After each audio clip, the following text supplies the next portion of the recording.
Okay, so Meet the Flockers was basically a idea that came to my head because I love, my girls are supposed to stay in their yard. They have a chicken run in a yard and they jump the fence. So when they jump the fence, they come around to my side door and they peck at it until I come out and give them a treat. So it was cute in the beginning. Right now it's starting to get on my nerves because they're getting in the mulch. But anyway, we're about to hopefully fix that. But so these are the 3 images. I took these are just snapshots with my cell phone. And this one was put in because of the back. I used part of the background, but it really didn't need to. Originally, what I wanted to do was have the door in it like this and have it framed, and it just didn't look right for competition, so I left it. But this is actually the door part, and this is the way I have it here for me, and I love it that way. But for competition, it did not look right, so I just did away with it and we did it this way. I'm pretty sure I got an 86 on this, but I'd have to look to make sure. But I'm pretty sure it was an 86. And that's at state. I've decided this year I'm not going to go on to district and international. I'm going to take a year off because I really got burnt out after getting dual degrees in 1 year. It was rough. So anyway, so we won't even look at that, but this one and this one are the ones that I used. And so what I did, this is Gemma. And to extract Gemma, this is going to be an easy extraction because there's not a lot of feathers flying out or hairs or anything. So what I did was I let Photoshop select the subject. And then once it did, I'll go into select and mask just to double check it. I grab this hand tool and I will go around the edge. That is one of the best tools, especially if you're have to do hair or a dog. Oh, it's fabulous. And I'm sorry, my settings are smooth 6, feather 0.8, contrast 0, shift edge 0.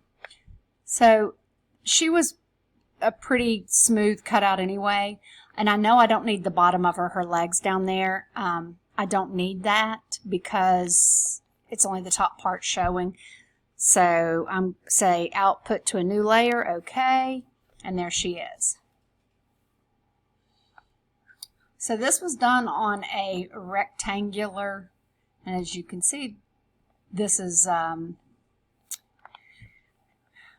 portrait. So I did file, new, and I think I did maybe I don't even know if it really matters, so we'll just say a 10 by 8, well, just to show you how I did all this.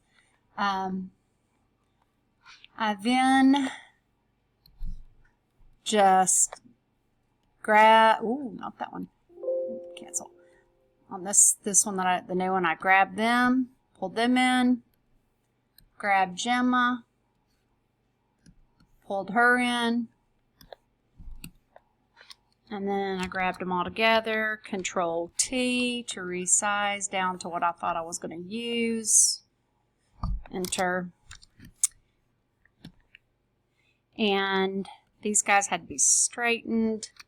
I think, or did I? No, I think I left them just like that. And then now she needs to be resized to be the right size. So I just look at the top of her head and compare the top of her head to the bottom of the wattle with another chicken. Her eyes still looks a little bit too big, so I took her down just a little bit more. That looked about right. Stuck her over there. Let's see. Oh, she's still a little big.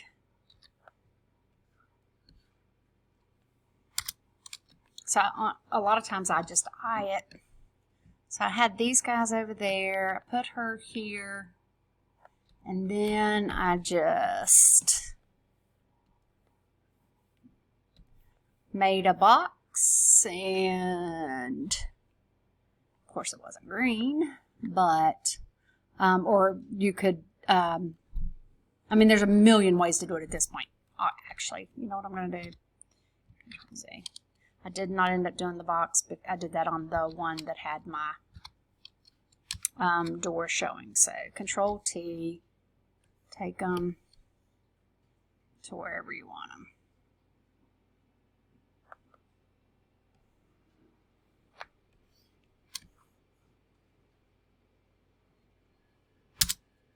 Okay.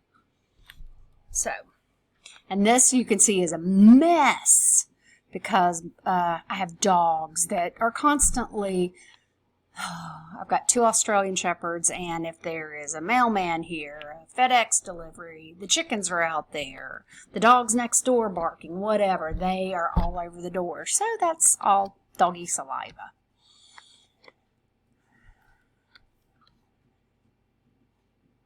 Still think Gemma looks kind of big, but we're going to go with it. I think I painted those down more. Gosh, Gemma looks a lot smaller there. Either that or I just took her down to be that size. Yeah. Okay. So with that, what I did then was just, I grabbed a mixer brush. I'm pretty sure I did the background in Photoshop, not for any reason at all. Grab a mixer brush. This is my wet brush, under Natural Brushes 2 wet brush. It's as a mixer. And then I'm sorry, I had to explain something to my son. Okay, so when you're using the mixer brush, if you get up here, it's going to start graying it, so I would add a little bit of color.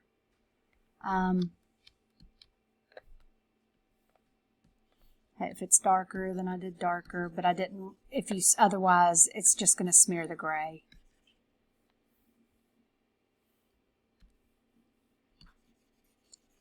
I'm going to try and just do this really fast. I did not have, I don't think, the chicken. Okay, I added a bush there where there's a chicken. So I grabbed the lighter color and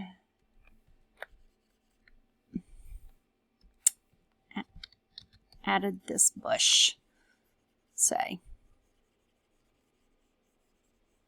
It does not matter that I went over the chicken because I'm going to be painting all that. And I did leave that. I actually think I took the mulch down a little bit. Actually, I brought the mulch down further than what it was. So anyway, so this is going to give you an idea how I did the background. Okay, so, and I painted all that in just by looking over here. And I would sample the colors and I would add stuff. So on the chickens then, as you can see, I didn't go with what the feathers. If you look right here, this is what feathers look like. But if you look, I did it almost like it was hair. And just brushed them down. And nothing was said. It was totally accepted. That it was never even mentioned. So that was one time that they went with what the artist chose, which was amazing. I don't know. I think, yeah. Anyway. And so then at this point, once I did all this, I saved it as a JPEG and then went over to Acryl Painter and painted. And I could have, I think I added feathers down here like this. And I think I could have got away with doing this in Photoshop also instead of taking it over. So it all ends up being personal preference at that point. So I added that and then I went over and made it look right. So hopefully, and then I would say I spent a lot of time on this. I probably spent a good maybe 4 or 5 hours from start to finish. So I used a, I think I just used a hair type sable brush. I have to look. If you need to know the brushes, let me know. Specifically when it comes to painting the feathers, I don't go with each individual feather, as you saw. Now on Aussie Lou, the other one that I did for competition, this one, I did not paint her feathers at all, but I did go in and add right here around the edges. This right here I corrected, and right here you can see where I would like wisp them, but I left these feathers undone. I did not paint them. So I did paint her face. So hopefully this helps. If you have any more questions, just let me know, or if you need me to get you a brush or anything, just let me know.